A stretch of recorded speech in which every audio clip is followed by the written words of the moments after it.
Hi, I'm Jarv. I've just spent the last 3 nights camping out at Sharpham on a mindfulness retreat in the woodlands. It's been a wonderful experience, enriching, engaging, relaxing, and life-changing, I think, as well.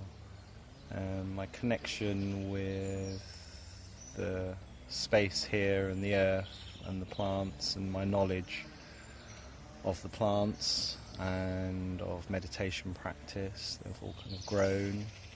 I've been in the company of wonderful people. I've had the opportunity to share. We've laughed, we've cried, and all in all it's just been a superb experience. What would you say to anyone thinking of doing this retreat? I would recommend it wholeheartedly to anyone that was interested.